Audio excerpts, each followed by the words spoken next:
A paz do Senhor, queridos e amigos e amados irmãos. Oh glória, com muita alegria, meus queridos, que mais uma vez nós estamos aqui pela infinita misericórdia do Senhor para nós continuarmos os estudos da lição da Escola Bíblica Dominical, e desde já peço licença para entrar aí na sua casa e no seu lar para compartilhar as riquezas da palavra do Senhor, e assim eu e você, nós venhamos crescer no conhecimento e na graça do Senhor Jesus Cristo. É com alegria poder tê-lo aqui conosco mais uma vez, querido amigo e amado irmão. Que Deus continue abençoando grandiosamente a tua vida, a você. Nós desejamos então um bom dia, uma boa tarde e uma boa noite. Quero aqui deixar registrado o nosso último inscrito,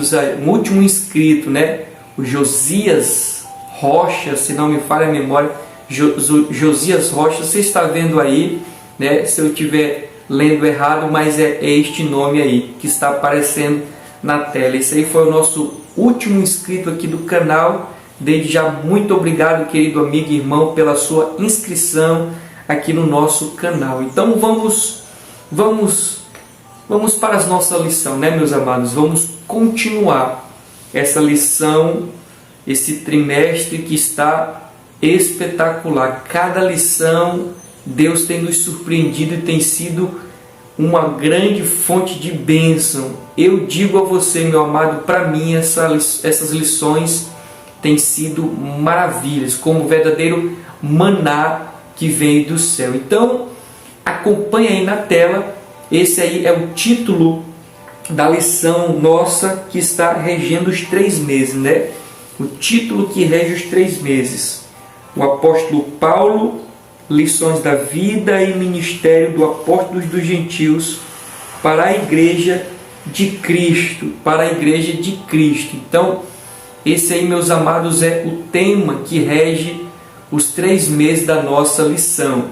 Você acompanha então aí na tela o título da nossa lição. Veja aí, a nossa lição de número 12, e o título da nossa lição é A Coragem do Apóstolo Paulo Diante da Morte. A coragem do apóstolo Paulo diante da morte. Glória a Deus. Que tema interessante, meus amados? Que tema interessante. Nós vamos então agora para os nossos objetivos. Objetivo geral e objetivo específico. E na tela você vai acompanhar aí o objetivo geral da nossa lição, que diz: conscientizar a respeito da coragem diante da morte. Esse foi o nosso objetivo geral. Veja aí os objetivos específicos. O primeiro dele, mostrar a consciência de Paulo quanto a padecer por Jesus. Segundo, apontar a coragem para enfrentar as ameaças de morte. Terceiro, destacar as acusações e prisão de Paulo no templo. Bendito seja o nome do Senhor. Então está registrado nosso objetivo geral e os específicos, e nós vamos para os pontos e subpontos, ou tópicos e subtópicos da nossa lição, e você acompanha aí também na tela. O primeiro tópico da nossa lição, meus amados, diz: a consciência de Paulo quanto a padecer por Jesus. O primeiro subponto diz: a insistência de Paulo em ir a Jerusalém. O segundo subponto diz: de Mileto para Tiro. O terceiro subponto diz: passando por Cesareia. O nosso segundo ponto da lição tem como título A Coragem para Enfrentar as Ameaças de Morte. O primeiro ponto diz: a coragem do apóstolo pela voz do Espírito. O segundo subponto diz: a chegada em Jerusalém. E o terceiro subponto diz: Paulo se demora com os seus oponentes judeus. O terceiro tópico, meus amados, da nossa lição tem como título Acusações e a prisão de Paulo no templo. O primeiro tópico desse tópico, ou subtópico desse tópico, diz: as acusações mentirosas contra Paulo. O segundo subtópico diz: a prisão do apóstolo e o enfrentamento contra os seus algozes. O terceiro subponto deste ponto, ou deste tópico, diz: Paulo dialoga com Lísias. Esses então foram os nossos tópicos e subtópicos, meus amados, da nossa lição. Louvado seja o nome do Senhor. Nós vamos deixar aqui também registrado o nosso texto áureo e a nossa verdade prática. Veja aí então o nosso texto áureo na tela, que está em 2 Coríntios capítulo 4, versículo 11. Abre aspas, diz: e assim nós que vivemos estamos sempre entregues à morte por amor de Jesus Cristo, para que a vida de Jesus se manifeste também em nossa carne mortal.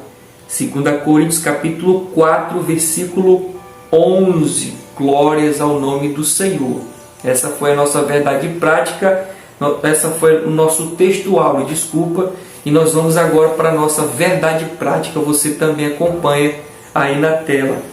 A verdade prática diz: o Espírito Santo nos prepara para sofrer por Jesus Cristo e suportar as angústias e aflições na obra de Deus. Que verdade prática maravilhosa, né, meus amados?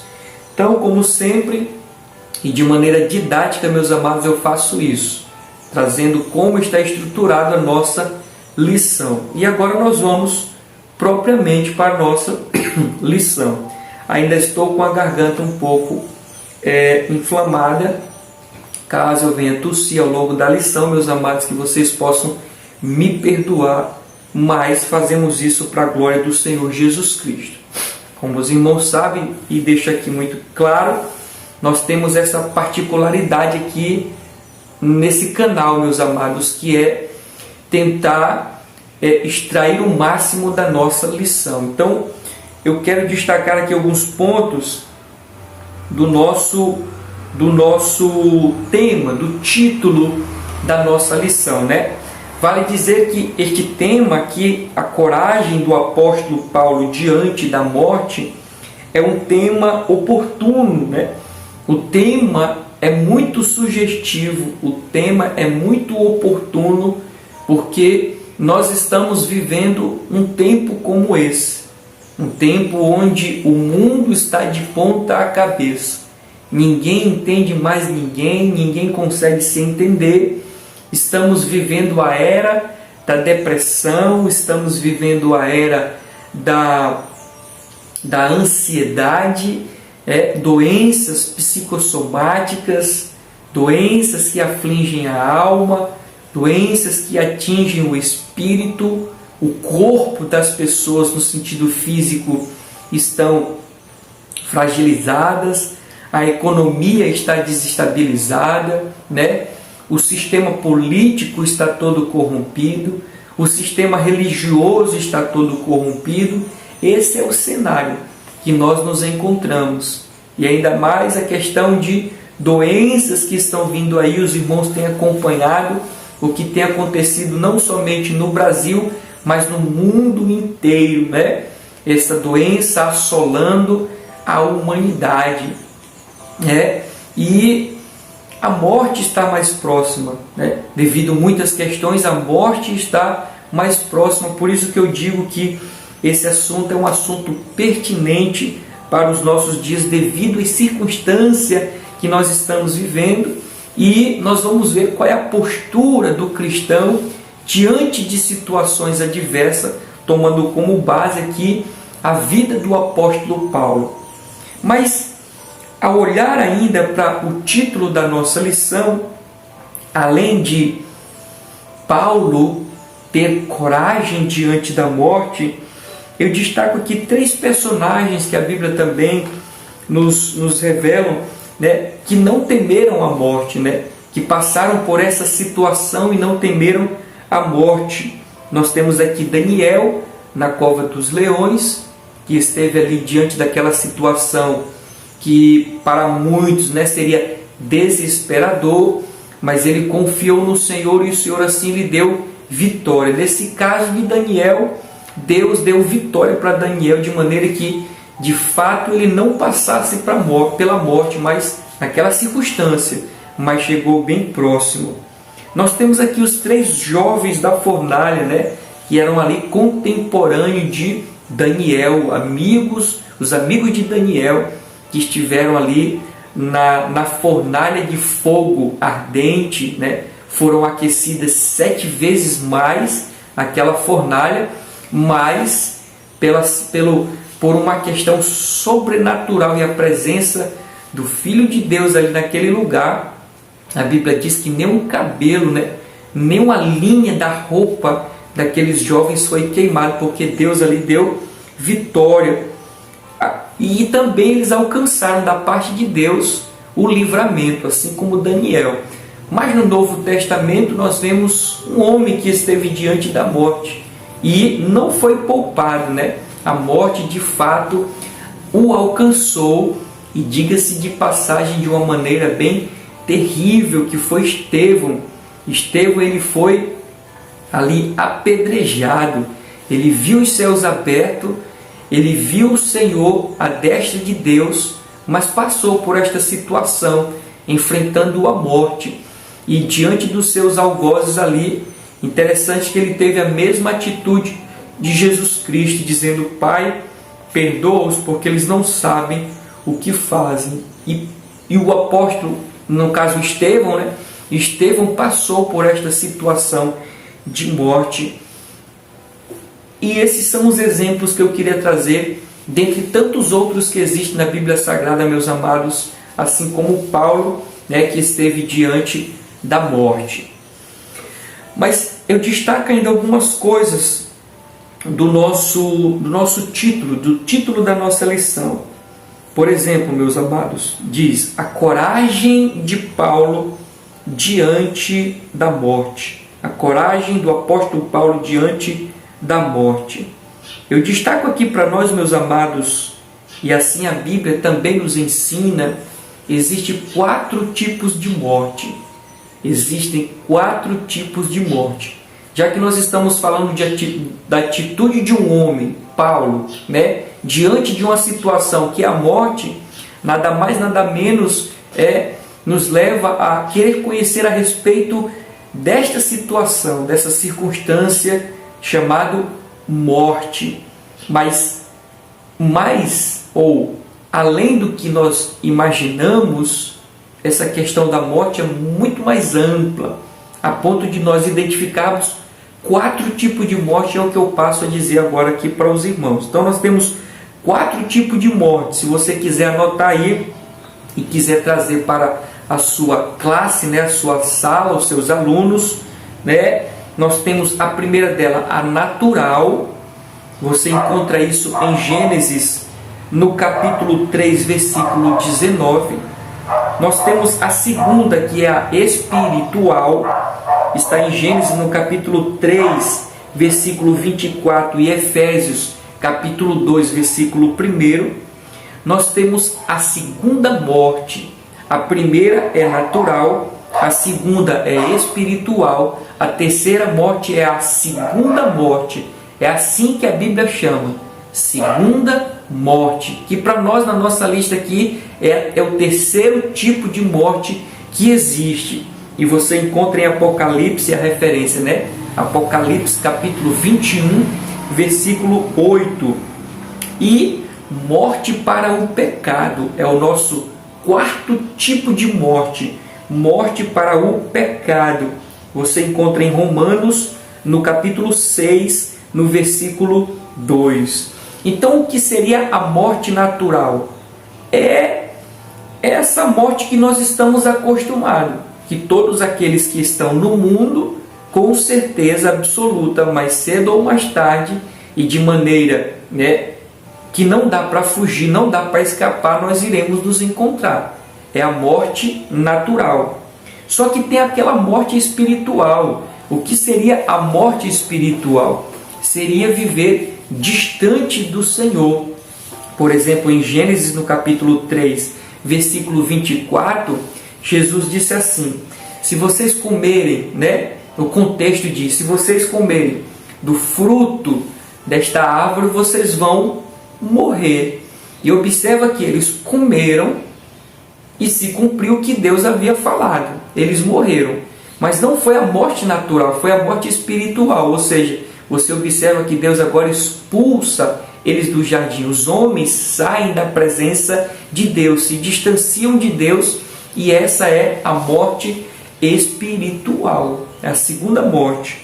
A terceira morte, que no caso aqui a Bíblia chama de segunda morte, é a conclusão de tudo, É alguém que não creu em Cristo Jesus, não acatou o seu chamado salvífico, desprezou a salvação em Cristo Jesus, passou pelo julgamento diante de Deus e agora foi lançado ali na segunda morte, Ele viveu a primeira no sentido espiritual e agora está vivendo a segunda morte, que é para todo o sempre. Essa é a característica da segunda morte.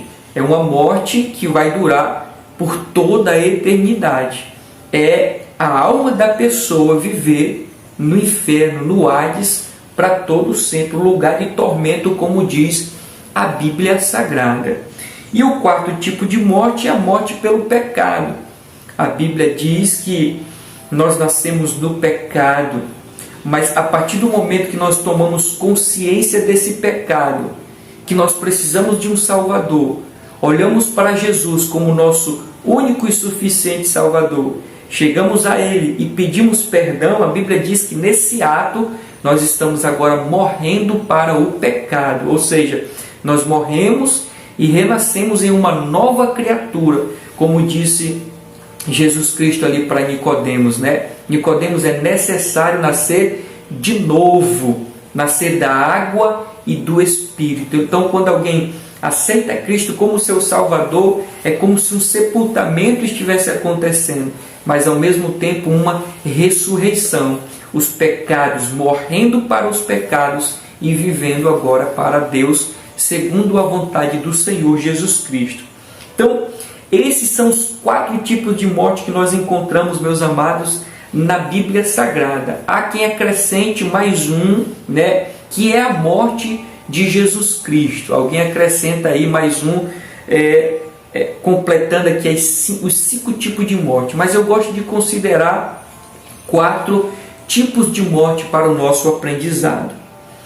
A partir disso eu faço uma pergunta: o que é a morte? O que é a morte? A gente sabe, nós sabemos que é algo terrível, É algo que as pessoas tremem na base, só de pensar.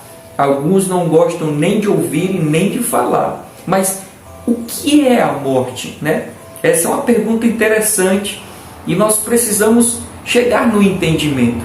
E diga-se de passagem, é um entendimento bem simples. E para nós cristãos, essa questão de morte, quando nós conhecemos a Cristo, ela não passa a assustar tanto como assustava-nos no passado. Então nós vamos identificar que morte, para nós ou para qualquer um outro, morte significa separação. Anote aí, escreva isso aí, grave isso na sua mente. O que é morte? Separação, simples assim. Por exemplo, meus amados, separação. Se você for ver lá em Romanos, no capítulo 3, versículo 23, o que a Bíblia vai dizer? Porque todos pecaram e afastados estão da presença do Senhor. A Bíblia está dizendo que a humanidade inteira está sujeita ao pecado. E esse pecado nos afasta de Deus. Você viu que morte espiritual é o afastamento do homem para com o seu Criador, Deus, porque Jesus, o próprio Jesus disse assim: eu sou o caminho, eu sou a verdade, eu sou a vida. Ora, se Jesus disse que é a vida, todo aquele que se encontra distante de Jesus, distante de Deus, ele não tem a vida. O que ele está vivendo é a morte, e essa morte é uma morte espiritual. Mas entenda que tanto seja natural, seja a questão da morte espiritual, existe uma separação do homem para com o seu Criador. Por exemplo, meus amados, outra referência que reforça esse entendimento de que morte é separação, nós vemos ali em Isaías, no capítulo 59, versículo 2. Isaías 59, versículo 2. E diz assim: os nossos pecados causam que? Separação entre nós e o nosso Deus. Observa que o pecado nos leva a uma condição de morte, não é isso? A Bíblia nos diz isso, que o pecado nos coloca em uma condição de morte, e a Bíblia está dizendo que esse pecado causa o quê? Separação entre nós e o nosso Deus. Então, morte é separação. Tem um outro texto aqui, de Gênesis, no capítulo 3, versículo 24, que eu já citei hoje aqui. Quando Deus expulsa o casal do jardim, e há ali então uma separação. Deus se separando do homem ou vice-versa, o homem se separando de Deus, Deus colocando o homem para fora do jardim. Ali houve morte, ali houve separação, porque morte é separação. Mas existem os níveis, né? Os níveis de separação.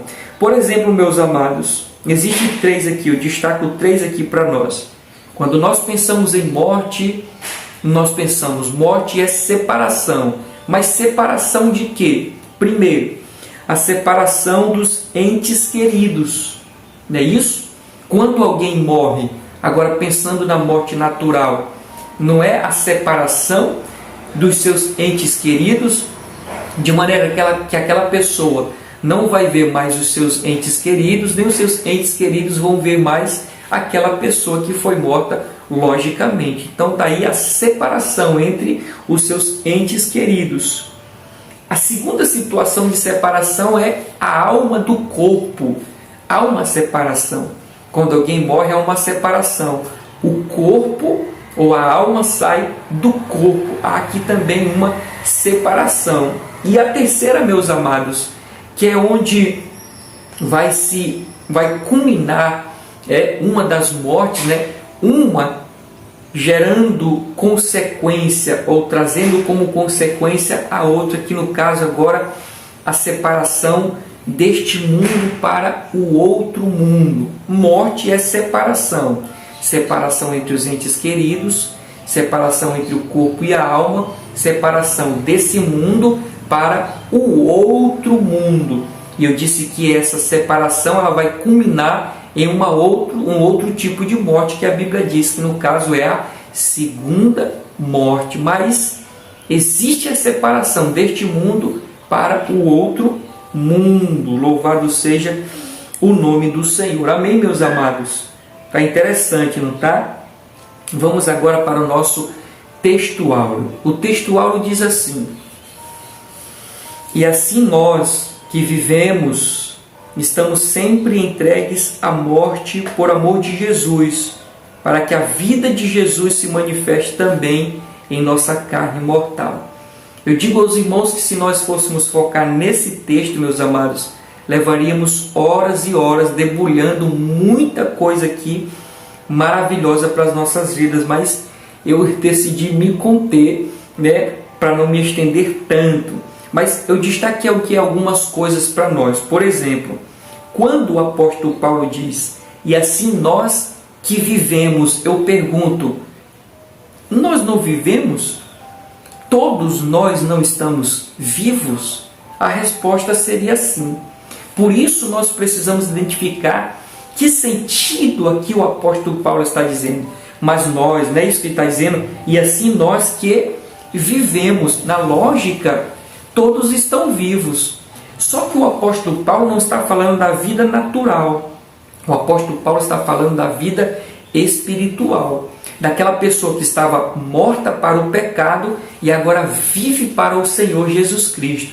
É isso que ele está nos dizendo. Por exemplo, em Romanos, no capítulo 6, versículo 1 e Romanos capítulo 6, versículo 1 e 2. Quer ver? Acompanha comigo rapidinho, anote aí e traga lá na sua classe. Romanos capítulo 6, versículo 1. Romanos capítulo 2, desculpa. Romanos capítulo 2. Nem é isso não.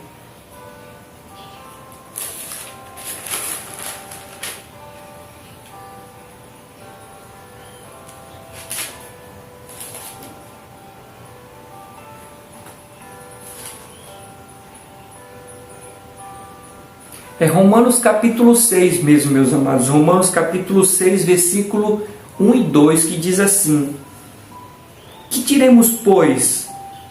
Permaneceremos no pecado para que a graça abunde? De modo nenhum. Nós que estamos mortos para o pecado, como viveremos ainda nele? Observou? Alguém que está morto para o pecado não pode mais viver no pecado. Se está morto para o pecado, está vivo agora espiritualmente. E é esse estilo de vida, né, que o apóstolo Paulo está falando. Então, só esse detalhe aqui para nós, que o apóstolo Paulo está falando. Nós que vivemos, ou seja, nós que aceitamos a Jesus Cristo como Salvador, nós que somos novas criaturas, nós que estamos lutando contra o pecado, é esse viver que o apóstolo Paulo está dizendo. É esse tipo de pessoa que o apóstolo Paulo está dizendo. Só que o textual não para por aí. Ele diz assim: e assim nós que vivemos, estamos sempre entregues à morte por amor de Jesus Cristo. Louvado seja o nome do Senhor. Eu quero me deter apenas nessa parte quando ele diz: estamos sempre entregues à morte por amor de Jesus. O primeiro destaque que eu faço é que quando nós olhamos para essa pequena frase, meus amados, nós identificamos o tempo em que corremos perigo. Qual o tempo de perigo que eu corro pelo fato de servir ao Senhor? O texto responde: em todo o tempo. Todo o tempo somos entregues à morte por amor de Jesus. Como ele diz aqui, ó, estamos sempre entregues. Outra versão vai dizer todo dia, né? Todo dia, alguma versão vai dizer, todo dia nós somos entregues à morte. Então, esse é o período que nós temos de luta, de guerras, de batalhas, de entraves, de situações adversas. Quando? Todos os dias, todo instante, como diz a Escritura, nós estamos sujeitos à morte. Eu destaco a segunda coisa, meus amados, para o nosso crescimento espiritual. Porque quando nós olhamos para esse tópico, como eu escrevi aqui, ó, dá-nos uma noção do que era seguir a Jesus.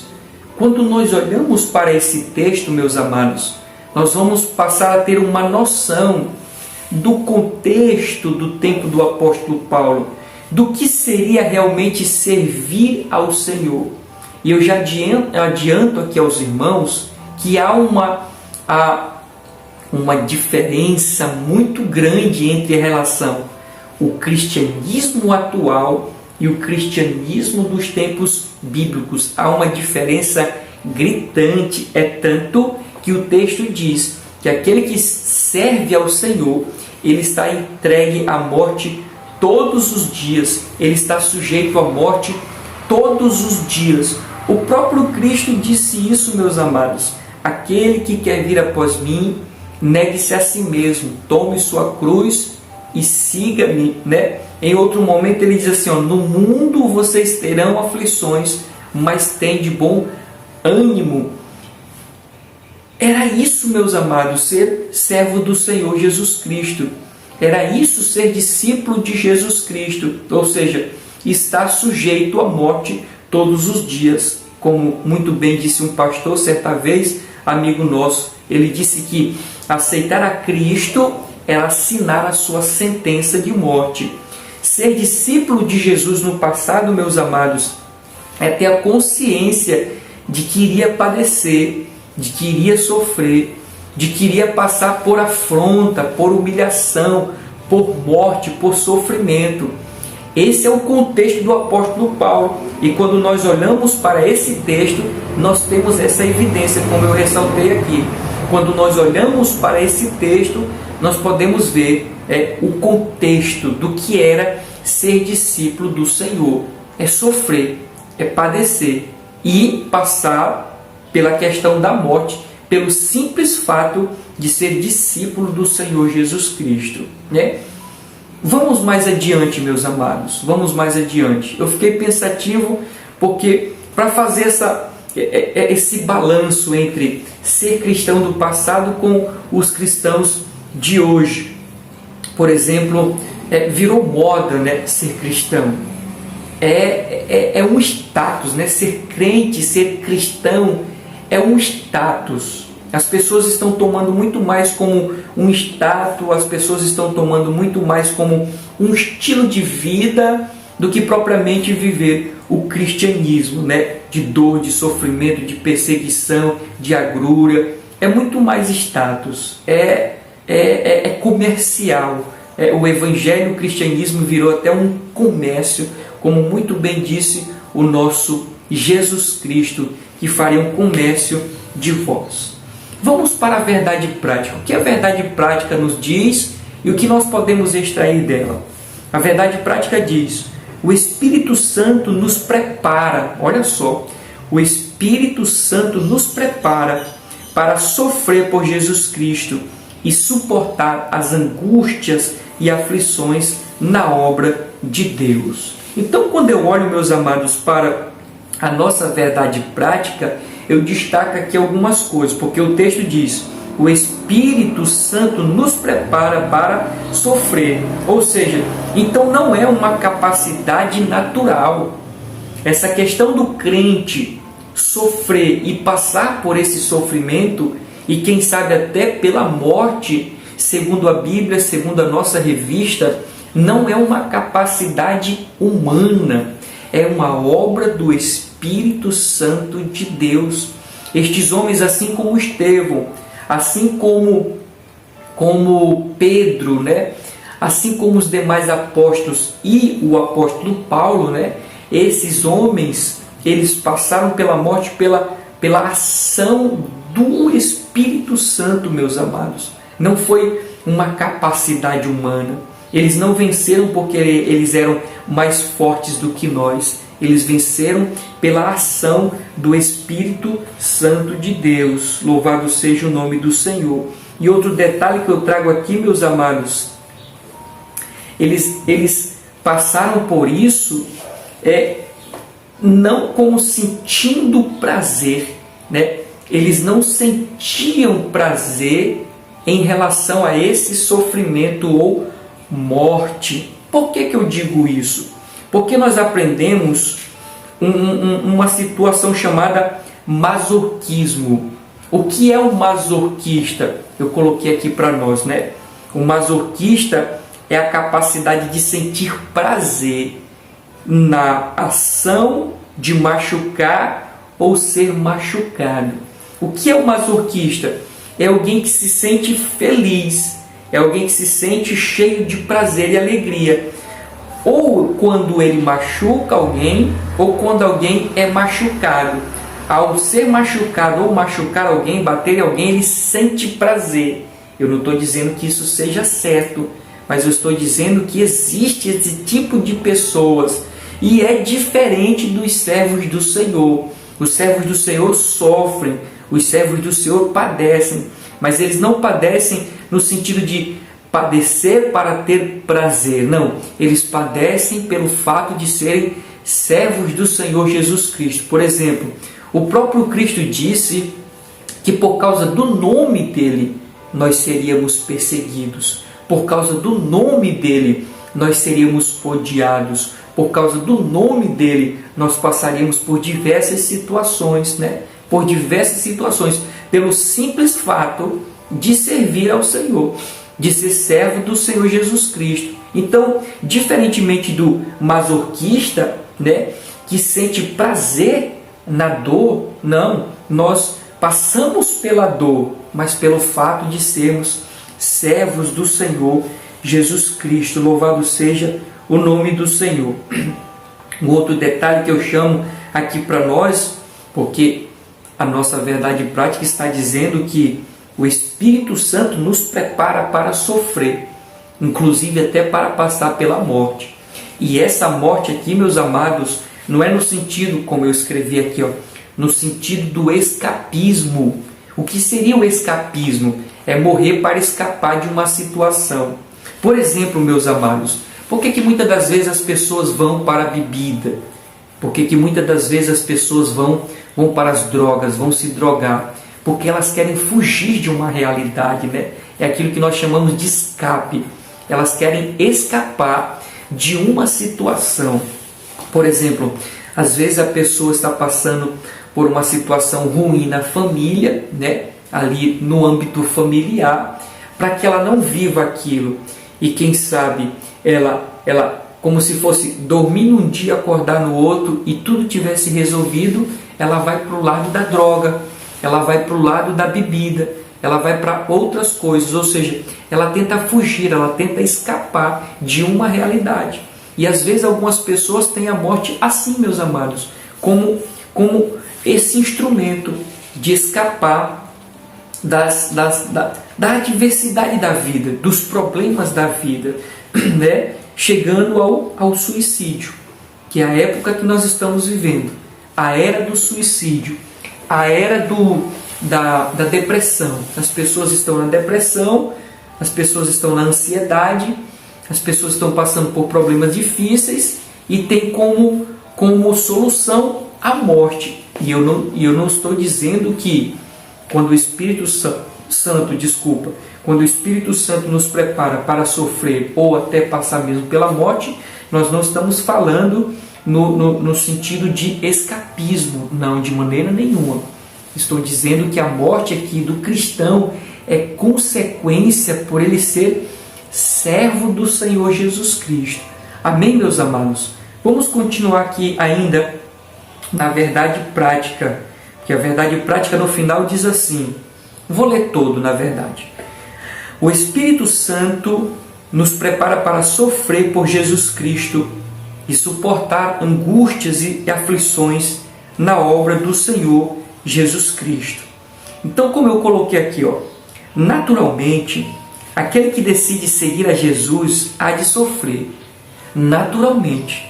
Lembra que eu fiz o comparativo entre o cristianismo do passado e o cristianismo atual? O cristianismo atual diz que não pode sofrer. O cristianismo atual diz que você não pode padecer. O cristianismo atual diz que você tem que estar em paz, em perfeita alegria e assim por diante. Nos tempos bíblicos e olhando para a vida desses homens, nós vemos que não. Aceitar a Cristo é ter a consciência de que iria sofrer, de que iria padecer. E eu faço essa pergunta, né? Essa pergunta não, essa assertiva aqui, né? Naturalmente, aquele que decide seguir ao Senhor há de sofrer, há de padecer. Por que, meus amados? Porque o sofrimento ele vem pelo fato de nós servirmos ao Senhor. Eu abro aqui um parêntese e trago uma verdade para nós. Talvez esse seja até o teu caso, você que esteja me vendo. Porque tem pessoas que se encontram assim dentro da igreja, estão passando por situação difícil, delicada, financeira, é um acúmulo. Alguns eles acumulam esse tipo de coisa na família, na saúde, a saúde está debilitada, na questão das finanças acumula e a pessoa está dentro da igreja. E ela então decide sair da igreja, né? Ela não suporta tudo isso que ela está passando e decide sair da igreja. Eu pergunto, o fato dela sair da igreja, vai acabar essas adversidades? Não vai. Porque, meus amados, nós precisamos identificar o que são sofrimentos decorrentes de nós sermos discípulos de Jesus e o que são sofrimentos decorrentes da vida natural. Porque você vai observar que há situações que tanto o crente como o ímpio eles passam. Seja alguém que está dentro da igreja ou fora da igreja, eles passam de igual modo. É bem verdade que o crente tem lutas distintas. Tem luta que o crente passa que o ímpio jamais vai passar. Por quê? Porque essa pessoa é discípulo do Senhor Jesus Cristo. Então, como eu estou dizendo aqui, naturalmente, pelo fato de nós servirmos ao Senhor, nós vamos padecer, nós vamos sofrer. E eu quero aqui finalizar dizendo assim: você que está passando por dificuldade, está com desejo de sair da igreja, com vontade de sair da igreja, achando que tudo vai resolver, tudo vai melhorar, não faça isso. A Bíblia diz que aqueles que perseveram são aqueles que alcançam. Persevere. A Bíblia diz que o choro dura uma noite, a alegria vem pelo amanhecer, né? Uma hora esse ciclo ele passa e vem um outro ciclo. O que vai fazer a diferença é a nossa perseverança. Então, tentando responder aqui a nossa pergunta, né? Por que, naturalmente, aquele que decide seguir ao Senhor, ele há de sofrer? Dentre tantas coisas, meus amados, eu destaco apenas uma. Porque quando nós aceitamos a Jesus, quando nós decidimos fazer com que Cristo seja o nosso Senhor, nesse momento, a gente passa a ter um opositor. E você sabe de quem eu estou falando. Exatamente. De Satanás e os seus demônios. Então alguém que estava nas trevas, no pecado, nas garras de Satanás, tinha uma vida, entre aspas, tranquilo. Ele decide vir para a luz. Ele decide vir a Jesus, entregar a sua vida a Deus. Nesse momento, o inimigo passa a ser um opositor, um adversário, o inimigo. Inimigo esse que a Bíblia diz que está ao nosso derredor, tentando nos tragar. Todos os dias, como nós falamos, aqui no texto Auro nos diz que nós somos entregues à morte todos os dias, somos sempre entregues à morte.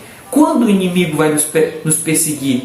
Todo dia. É por isso, meus amados, que nós sofremos, porque nós passamos agora a ter um opositor, passamos a ter um adversário, por isso que nós sofremos. Amém? Vamos para a nossa introdução. É muita coisa, né, meus irmãos? É muita coisa, mas vamos lá, vamos continuar no nosso ensino aqui, para a honra e glória do Senhor Jesus Cristo. Bendito seja o nome do Senhor Jesus. Então, a introdução diz assim: nosso Senhor deseja que tenhamos consciência a respeito do nosso chamado no reino de Deus. Muitas vezes esse chamado requer padecimento. Se estamos na direção do Espírito, isso deve nos dar coragem para fazer a sua vontade, mesmo que essa atitude coloque em risco a nossa vida. É sobre essa coragem que vamos fazer, é sobre essa coragem para fazer a vontade de Deus que estudaremos nessa lição. Então, apenas 2 pontos aqui da nossa introdução. Quando a introdução diz assim: nosso Senhor deseja que tenhamos consciência a respeito do nosso chamado no reino de Deus. Por exemplo, Mateus, no capítulo 16, versículo 24, o que foi que Jesus falou? Mateus 16, 24.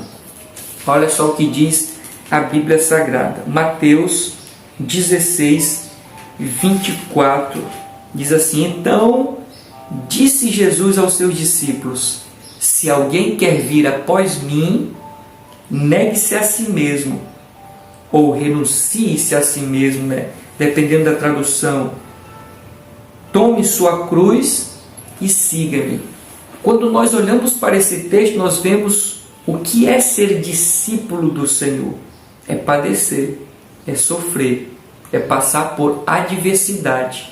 E o interessante é que Jesus, ele nunca enganou as pessoas, não. Jesus nunca enganou as pessoas. Jesus não maquiou a sua verdade. Jesus não camuflou a sua verdade. Ele disse: no mundo vocês terão aflições. Pronto, vocês vão passar por aflições. Nesse texto ele diz: vocês vão carregar a cruz de vocês. Cruz era instrumento de morte. Cruz era instrumento de afronta. Cruz era instrumento de escárnio. Cruz era instrumento de morte, de padecimento. Veja, irmãos, então que Jesus, ele não enganou os seus discípulos ou aqueles que queriam o seguir. Por isso que a lição está dizendo que o desejo de Deus é que os crentes, os servos do Senhor, tenham essa consciência da questão do padecimento. Um outro ponto que eu destaco é que a revista diz assim: esse chamado requer padecimento. Observou? Naturalmente, irmãos, consequentemente, todo discípulo do Senhor, ele vai passar por padecimento. Quer ver? Acompanhe comigo João, no capítulo 15, versículo 20. João 15, 20. João 15, 20. João 15, o Evangelho, capítulo 15, versículo 20, diz assim: lembrai-vos da palavra que vos disse, não é o servo maior que o seu Senhor. Se a mim me perseguiram, diz Jesus Cristo, se a mim me perseguiram, também vão perseguir a vós. Se guardarem a minha palavra, também guardarão a vossa. O servo não é maior que o Senhor, ou seja, ele não tem privilégios, ele não tem honrarias, ele não é melhor do que o seu Senhor. Ele diz: se perseguiram a mim, que sou o Senhor, vão perseguir vocês também, que são discípulos, que são servos. Então, naturalmente, e como diz aqui a lição, esse chamado nos levará a um estilo de vida de padecimento, irmãos. Naturalmente, consequentemente, nós teremos um estilo de vida de padecimento. Uma outra referência que eu deixo aqui para nós é Lucas 21, 19. Lucas 21, 19, nessa questão do padecimento. Lucas 21, 19, diz assim a palavra do Senhor. Lucas 21, 17, desculpa. Lucas 21, 17.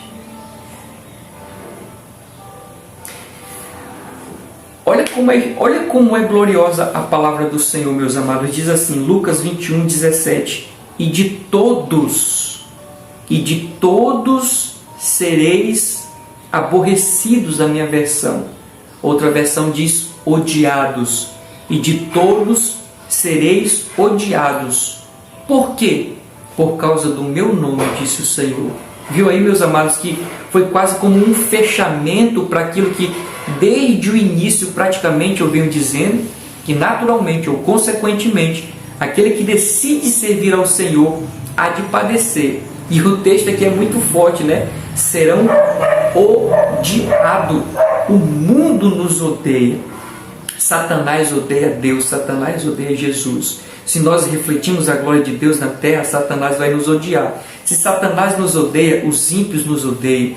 O sistema deste mundo nos odeia, irmãos. É por isso que nós sofremos. É por isso que nós padecemos. Vamos mais adiante para o nosso primeiro ponto da lição. O primeiro ponto diz assim: a consciência de Paulo quanto ao padecer por Jesus. Olha como o apóstolo Paulo era consciente. Que nós possamos, meus amados, chegar numa consciência dessa, de maneira que, para que quando nós nos depararmos, nós não venhamos sofrer por conta disso, no sentido de querer desistir da fé. Ora, se eu estou sabendo que servir ao Senhor é padecer, quando o padecimento vier, eu estou tranquilo, eu estou, entre aspas, em paz, porque eu sei que naturalmente, por servir ao Senhor, eu vou sofrer, porque agora eu tenho um opositor. O apóstolo Paulo tinha essa consciência. Vamos lá. O primeiro subponto diz a insistência de Paulo em ir a Jerusalém. Nas primeiras lições deste estudo, vimos que, por meio da resposta divina a Ananias, nosso Senhor disse que Paulo haveria de padecer pelo seu nome. Nós estudamos isso na lição de número 3, né? No chamado do apóstolo Paulo, na conversão do apóstolo Paulo. Deus fala com Ananias e vai lá, diz a Ananias, vai lá e fala com o homem que está na casa assim, assim, assim. Diz, mas Senhor, de muito temos ouvido desse homem que veio aqui para perseguir os teus servos. Vai lá, porque ele é para mim vaso escolhido. Eu vou mostrar para ele o quanto ele deve padecer pelo meu nome. Daí, meus amados, essa consciência do apóstolo Paulo de que verdadeiramente ele iria padecer pelo nome do Senhor Jesus Cristo. Continuando, esse tempo havia chegado para o apóstolo Paulo. Que tempo? O tempo do padecimento. Haja vista o seu desejo de ir a Jerusalém, mesmo após ouvir o profeta Ágabo, que dizia-lhes que os judeus o entregariam nas mãos dos gentios. Entretanto, por meio do Espírito Santo, Paulo discerniu que era a vontade de Deus que ele enfrentasse prisões e açoites pelo nome de Jesus, conforme ele mesmo reconhece. Abre aspas, diz: mas em nada tenho a minha vida por preciosa, contanto que cumpra com alegria a minha carreira. A profecia de Ágabo, porém, não tinha caráter decisivo, mas deixava o apóstolo com a consciência livre para ir ou não a Jerusalém. Ele sabia que seu sofrimento era inevitável, primeiramente em Cesareia, depois em Jerusalém. É preciso que todo obreiro tenha pleno discernimento das circunstâncias por fazer a vontade de Deus. Que tópico maravilhoso, meus amados! Cheio e rico de detalhes. E eu quero destacar alguns deles aqui para nós. Por exemplo, quando a revista diz assim, esse tempo, ou seja, o tempo de padecimento na vida do apóstolo Paulo havia chegado. Interessante é que a revista meio que ignorou o passado, né? O passado que eu digo depois da conversão até a morte do apóstolo Paulo. Porque parece que a revista está considerando a questão da morte como a chegada do sofrimento. Mas na verdade, meus amados, a partir do momento que Paulo entrega a sua vida ao Senhor, depois disso, a vida dele foi de padecimento. A vida dele foi de perseguição. A vida desse homem foi de muita tribulação. Ele praticamente não teve mais sossego, não teve mais paz na sua vida. Por exemplo, confira aí comigo, 2 Coríntios capítulo 11. 2 Coríntios capítulo 11. Acompanhe comigo essa leitura para nós termos uma noção. Para nós ressaltarmos aqui, meus amados, porque a lição dá a entender que o tempo da adversidade na vida do apóstolo Paulo chegou. Por que ela está dizendo isso? Considerando apenas o período da sua morte. Mas, na verdade, a vida desse homem, depois da sua conversão, foi assim, de padecimento. Então, 2 Coríntios capítulo 11, versículo 23. 2 Coríntios capítulo 11, versículo 23 ao 27, diz assim: glória a Deus. Em trabalhos, em fadigas, em vigília muitas vezes, olha só, em fome e sede, em jejum muitas vezes, em frio e nudez. Além das coisas exteriores, me oprimem cada dia o cuidado de todas as igrejas. Louvado seja o nome do Senhor. Então, o apóstolo Paulo ele está contando, trazendo uma narrativa a respeito do que ele passou ao longo do exercício do seu ministério, ao longo da sua caminhada na fé. Tem outro texto que evidencia isso, Atos, capítulo 14, 18 e 19. Atos, anote aí, Atos, capítulo 14, 18 e 19. Diz assim a palavra do Senhor: e dizendo isso com dificuldade, impediram que as multidões lhe sacrificassem. Sobrevieram, porém, é isso, Atos dos Apóstolos, no capítulo 14, versículo 18 e 19. Assim, é isso mesmo. O versículo 19 diz: sobrevieram, porém, alguns de Antioquia e de Icônio, que, tendo convencido a multidão, olha só, apedrejaram a Paulo e o arrastaram para fora da cidade, cuidando que estava morto. O contexto diz que o apóstolo Paulo foi apedrejado e foi arrastado pelo meio das ruas. Ele foi tão apedrejado, ele foi tão ultrajado, ele sofreu tanto que as pessoas deram como um morto ali naquele momento. Só para os irmãos terem uma ideia, o quanto naquele momento ele sofreu, a ponto das pessoas considerar que ele estava até morto, de tanta peia, né, que ele pegou, como nós dizemos aqui, de tanta porrada que ele pegou, de tão machucado que ele estava, as pessoas consideravam ele como que tivesse morto. Mas como Deus tinha um plano sublime, Deus assim deu escape para ele.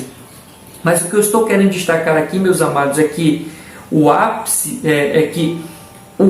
do sofrimento de Paulo foi esse, a questão da morte. Mas em toda a sua trajetória como servo do Senhor, né, como ministro da obra do Senhor, ele sempre sofreu, ele sempre padeceu. Outro destaque que eu trago aqui para nós, meus amados, é quando a revista diz assim: entretanto, por meio do Espírito Santo, Paulo discerniu que era a vontade de Deus que ele enfrentasse prisões e açoites pelo nome de Jesus. O destaque que eu faço é esse. A revista está dizendo que era a vontade de Deus que Paulo sofresse. Eu não consigo enxergar desta maneira, meus amados. Eu não creio que era a vontade de Deus que Paulo viesse passar por essas situações. Ora, considerando o Pai ou Deus como um Pai, não tem um pai que queira ver o seu filho sofrendo, de maneira nenhuma. Assim também eu quero crer que Deus age assim, não querendo que os seus filhos passem. Mas por que, irmão David, então, você perguntaria? Já que não é a vontade de Deus que Paulo viesse sofrer, por que ele diz lá para Ananias ir até Paulo e dizer para Paulo: olha, diz para ele o quanto ele deve padecer, eu vou mostrar para ele o quanto ele deve padecer pelo meu nome. Eu não consigo enxergar, meus amados, ali a vontade de Deus, o querer de Deus, mas, como eu coloquei aqui, crendo que Deus é onisciente, sabendo o que aconteceria com o apóstolo Paulo, ele já adianta, né? Ele já antecipa para Paulo o que iria acontecer com Paulo. Por que Deus adianta? Porque Deus ele é onisciente e Deus já sabia o que iria acontecer com o apóstolo Paulo. Então, não é simplesmente a vontade de Deus, porque dá a entender que Deus agora vai se alegrar com o sofrimento do apóstolo Paulo, que Deus quis que ele passasse por aquela situação. Não, Deus que é onisciente conhecia a vida do apóstolo Paulo. Uma outra situação que eu destaco dentro desse ponto aqui para nós, meus amados, é quando a revista diz assim: a profecia de Ágabo, porém, não tinha caráter decisivo, mas deixava o apóstolo Paulo com a sua consciência livre para escolher ir ou não a Jerusalém. Aqui é um ponto interessante. Quando Paulo chega, e Ágabo também, que era um profeta, Ágabo pega ali a cinta do apóstolo Paulo. Só que Ágabo não sabia de quem era aquela cinta, mas pelo Espírito Santo ele diz: o dono dessa cinta vai passar por isso e por isso. Só que quando ele traz essa profecia, como diz a nossa lição, e assim nós concluímos também pelo texto bíblico, não era algo como um decreto, né? Não era algo decisivo, não era algo, como diz aqui, decisivo mesmo, né? Não era algo impositivo. Não. Deus lançou ali a promessa, a profecia, e cabia agora o apóstolo Paulo aí. Cabia ao apóstolo Paulo decidir. E eu fiz aqui algumas anotações. Esse caráter de livre escolha é característica do Evangelho, como eu coloquei aqui, característica do cristianismo. Ou seja, qual é a característica do cristianismo? Voluntariedade. Qual é a característica mais forte do Evangelho? É a questão de ser voluntário, de ser por conta própria, pela vontade da pessoa. A pessoa decide. Por exemplo, nós não vemos Deus forçar ninguém para servi-lo. Nós não vemos Jesus forçar ninguém para servi-lo. Diante de muitos encontros que nós vemos ali de Jesus no Novo Testamento, com a mulher samaritana, com Zaqueu, com o jovem rico, com Bartimeu, nenhum deles nós vemos Deus ou Jesus forçando eles a seguir ao Senhor. Por quê? Porque o Evangelho é voluntário, é a escolha pessoal de cada um. Assim como o apóstolo Paulo, nesse momento, quando foi lançada a profecia, cabia a este homem a escolher ou não, a decidir ou não. Louvado seja o nome do Senhor Jesus Cristo. E eu destaco aqui algumas referências aqui para nós. Atos, capítulo 21, versículo 13. Atos, capítulo 21, versículo 13, diz assim a palavra do Senhor, meus amados, para nós nessa oportunidade. Atos 21, 13 diz assim: mas Paulo respondeu: que fareis vós, chorando e magoando-me o coração? Porque eu estou pronto, não só a ser ligado, mas ainda a morrer em Jerusalém, pelo nome do Senhor. Viu aí? O texto que deixa claro essa questão da voluntariedade. O apóstolo Paulo, ele diz assim: eu estou sendo entregue por libação, eu estou me entregando, Interessante demais, meus amados? Somente pelo poder do Espírito Santo de Deus, como nós já vimos na nossa verdade prática. Mas está aqui um homem que não foi como algo impositivo, forçado, mas ele decidiu assim se entregar. Uma outra referência que eu trago para nós, que eu anotei aqui, meus amados, o versículo 14 da leitura bíblica em classe, que diz assim, e como não podíamos convencê-lo, aquietamos, fazendo faça-se à vontade do Senhor. Olha só, meus amados, diante daquela profecia de Ágabo, e eles tendo o discernimento do que iria acontecer, os amigos de Paulo se desesperam. E nesse desespero, como eles mesmos falaram aqui, eles de todas as maneiras possíveis tentaram convencer o apóstolo Paulo a não ir, a não fazer aquela viagem, a não ir para frente. Nós vemos aqui uma insistência, só que, como eles mesmos dizem no versículo 14, eles não podendo convencê-lo, eles se aquietaram. Por quê? Porque o apóstolo Paulo estava decidido. Ele fez a sua decisão, ele fez a sua escolha para ir adiante e cumprir o propósito de Deus para a vida dele. Louvado seja o nome do Senhor. Olhando aqui ainda para a nossa lição, eu destaco: por que Paulo agiu assim? Porque o apóstolo Paulo, sabendo que iria sofrer, fazendo aquela viagem, sabendo que a morte o alcançaria ao fazer aquela viagem, porque ainda assim, consciente de tudo isso, ele decidiu ir, ele decidiu continuar. Por que, meus amados? Eu coloquei aqui apenas um ponto para a nossa meditação, que diz assim: por causa do profundo impacto da salvação. por causa do profundo impacto que ele teve quando encontrou-se com o Senhor Jesus Cristo. Ele mesmo vai dizer nos seus relatos que ele era perseguidor da igreja, ultrajava, humilhava os irmãos. Ele olha para a condição antiga dele antes de conhecer ao Senhor e viu agora a sua condição como filho do Senhor, como servo do Senhor, como nova criatura, e esse impacto na vida daquele homem. Por isso, meus amados, que ele decidiu.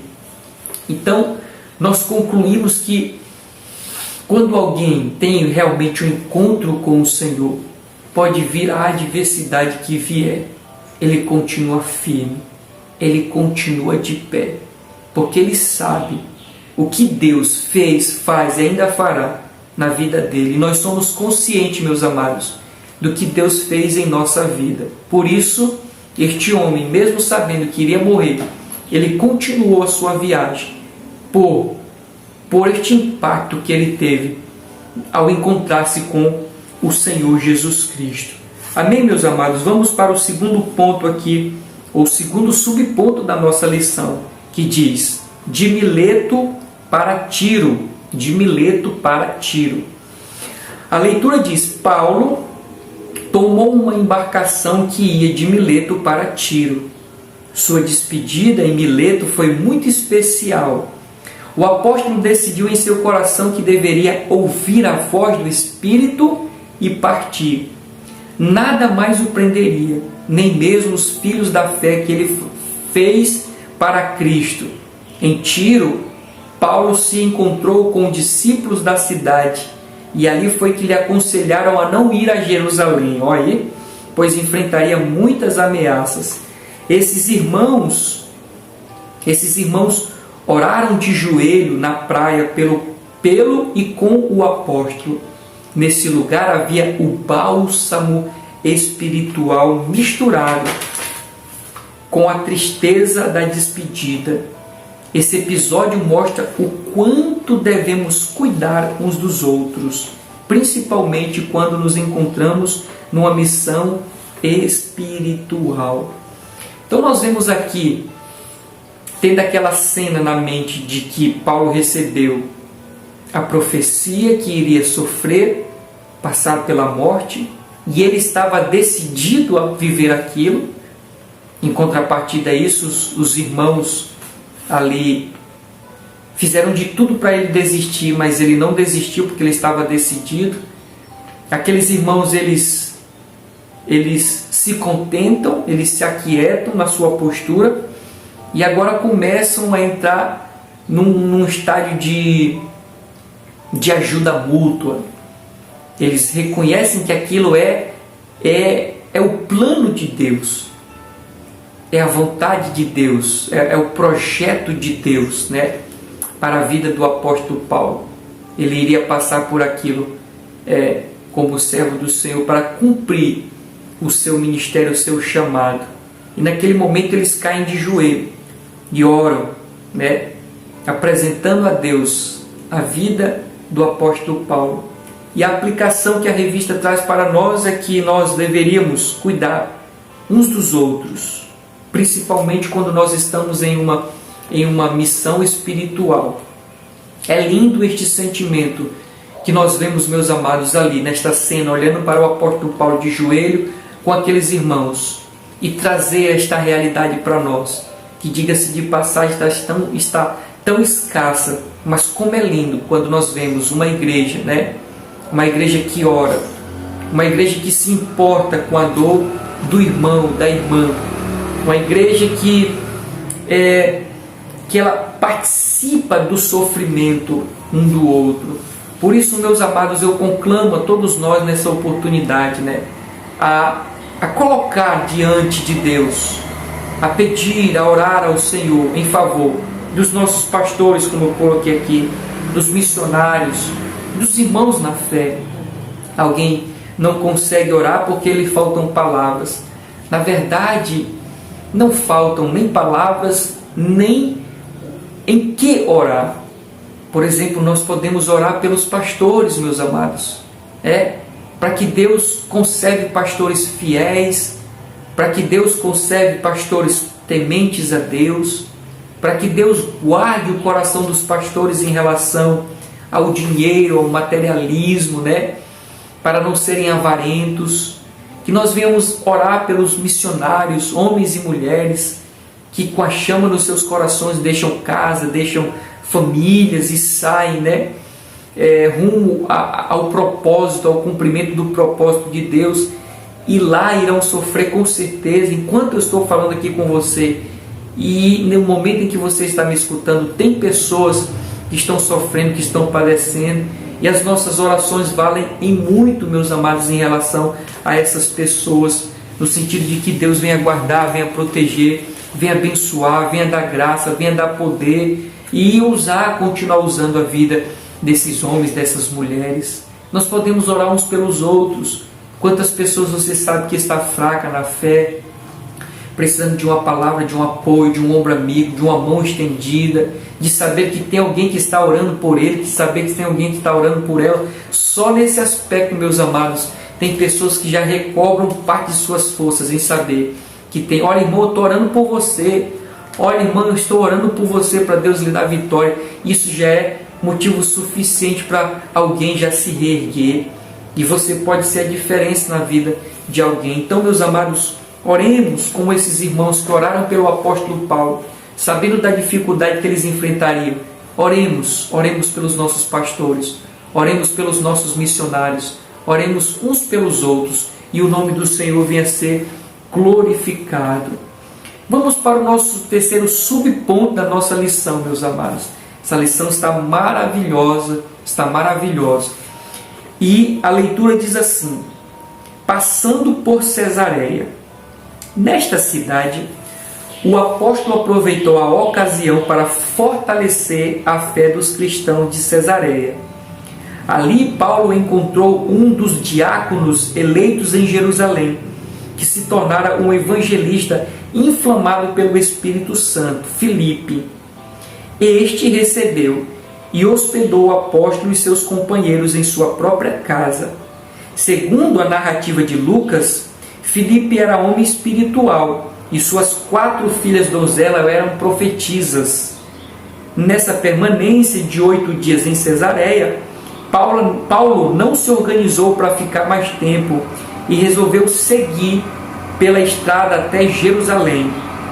É muito significativo quando o nosso coração, inflamado pela convicção do Espírito Santo, persevera em cumprir a missão outorgada por Ele. Louvado seja o nome do Senhor Jesus Cristo. Então, ficando apenas com a leitura e um tópico aqui, ou um ponto deste tópico aqui, meus amados, quando diz: o nosso coração inflamado pela convicção do Espírito Santo persevera em cumprir a missão outorgada por Ele, ou seja, pelo Espírito Santo. Eu destaco aqui dizendo que coração inflamado é um coração dominado. Coração inflamado, nesse contexto, é um coração inundado pela vontade de querer fazer a vontade do Senhor. Interessante, meus amados, que pessoas espalhadas na face dessa terra, servos do Senhor Jesus Cristo, eles estão tão cheios do Espírito Santo, meus amados. Eles estão tão envolvidos, que muitas das vezes até o perigo eles não conseguem enxergar, ou não se atemorizam diante do perigo. Como diz o apóstolo Paulo: importa é que eu cumpra o ministério que foi estabelecido a mim. E quantas pessoas estão assim? Meus amados, que nós possamos então ter este coração inflamado, que nós possamos ter esse coração mergulhado na vontade do Senhor. Tem uma referência aqui de Mateus, no capítulo 6, versículo 21, Jesus diz assim: onde está o teu tesouro, aí está o teu coração. Ou seja, aquilo que é importante, ali está o teu coração. Que a obra do Senhor, que a vontade do Senhor, então, meus amados, seja o nosso tesouro. Que cumprir a vontade do Senhor, o projeto que eu sei que Deus chamou a mim e a você, a cada um de nós, você que está vendo esse vídeo, Deus chamou a mim e a você para uma obra e que o nosso coração se incline, mergulhe, deseje inteiramente fazer a vontade do Senhor Jesus Cristo. Amém? Vamos continuar na nossa lição, meus amados, que está maravilhosa. O nosso segundo ponto da nossa lição diz assim: a coragem para enfrentar as ameaças de morte. A coragem para enfrentar as ameaças de morte. A coragem do apóstolo pela voz do Espírito. A leitura diz assim, meus amados: depois de ouvir a mensagem profética acerca do risco de morte que enfrentaria em Jerusalém, Paulo procurou ouvir a voz do Espírito ao seu coração. Isso deu-lhe uma certeza profunda de ir até o fim em seu ministério e, consequentemente, enfrentar qualquer ameaça. Note que a coragem do apóstolo Paulo não se baseava em si mesmo, mas no Espírito Santo. Por isso, serenamente o apóstolo exortou os irmãos em Cesareia para que não o impedissem de ir a Jerusalém. Finalmente, aqueles irmãos entenderam que nada o deteria e disseram: faça-se a vontade do Senhor. Precisamos aprender a ter a serenidade do Espírito Santo em todas as nossas decisões. Bendito seja o nome do Senhor.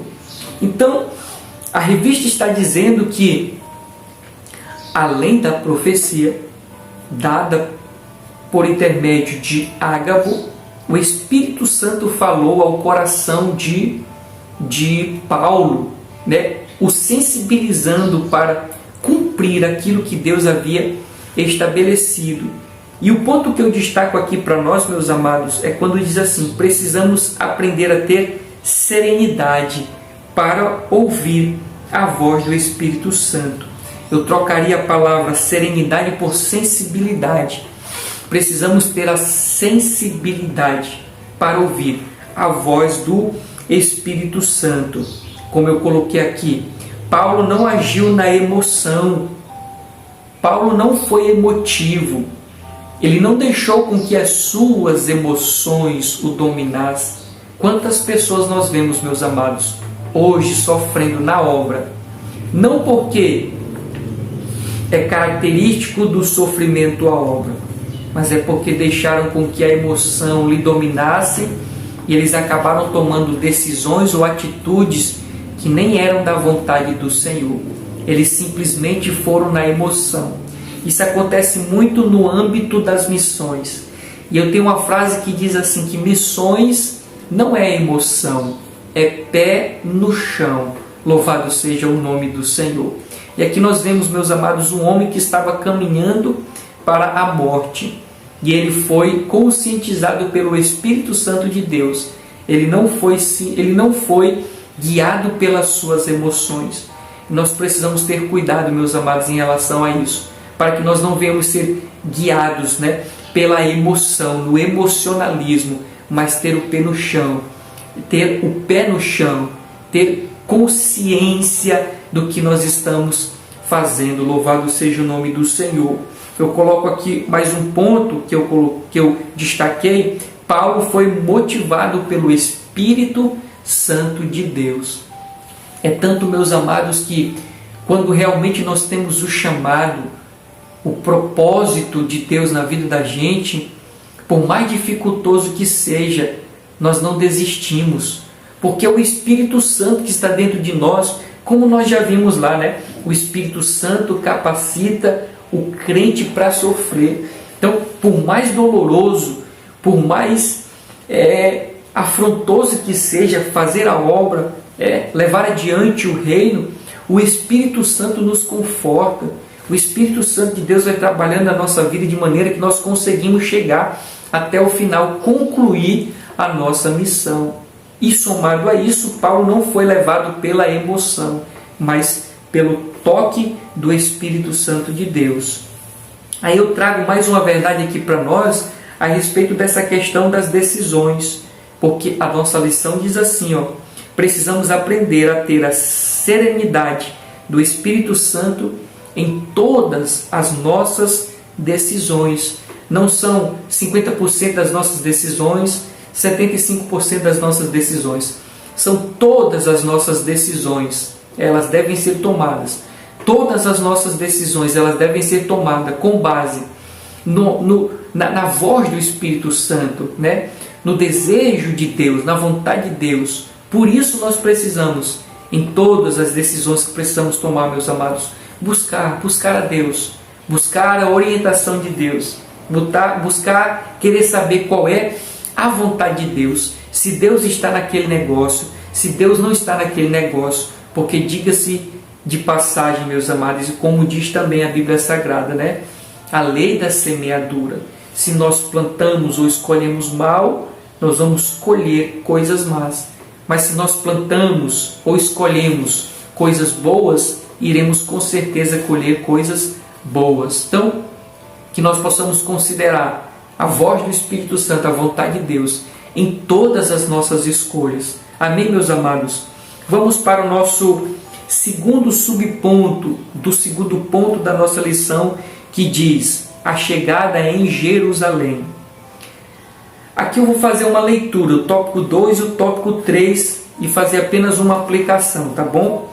O subtópico 2 e o subtópico 3, eu vou fazer uma leitura só. A chegada a Jerusalém. Paulo foi para Jerusalém acompanhado por alguns discípulos de Cesareia. Sua recepção em Jerusalém foi feita de muito boa vontade pelos irmãos da igreja. A notícia da sua chegada rapidamente se espalhou pela cidade. A ocasião era festiva e Jerusalém estava recebendo judeus de todas as partes do Império Romano para a tradicional festa do Pentecostes. Continuando, terceiro subponto, Paulo se depara com seus oponentes judeus. No dia seguinte, a chegada em Jerusalém, Paulo encontrou-se com os anciãos e Tiago, irmão de Jesus, um dos principais líderes da igreja em Jerusalém. Ali, todos ouviram de Paulo o que Deus estava fazendo na vida dos gentios. Glorificaram a Deus pelas maravilhas que ele havia feito por intermédio de seus servos. Entretanto, os irmãos da igreja em Jerusalém não deixaram de mencionar a Paulo a acusação dos judeus que haviam recebido o Evangelho, mas estavam presos ao judaísmo. Esses judeus queriam um cristianismo judaizante, com costumes e ritos, tais como a circuncisão, a guarda do sábado, entre outros. Paulo, porém, era a antítese de tudo isso, louvado seja o nome do Senhor Jesus Cristo. Então Paulo, ele vai para Jerusalém, e ali está num tempo festivo, e os irmãos começam a trazer o comportamento de alguns irmãos que diziam ser irmãos, que estavam servindo ou tendo Cristo como seu Salvador, mas não conseguiam se desprender dos ritos do judaísmo e, querendo ou não, corrompendo a fé das outras pessoas, né? Trazendo confusão na mente das outras pessoas. E nesse contexto, eu destaco 3 coisas, meus amados, aqui para nós, que, assim como no tempo do apóstolo Paulo, né, que trouxe confusão à mente dos irmãos, trouxe discórdia, trouxe divisão, essas 3 coisas até nos dias de hoje acarretam essas mesmas situações. Então, o primeiro delas que eu destaco é o sincretismo religioso.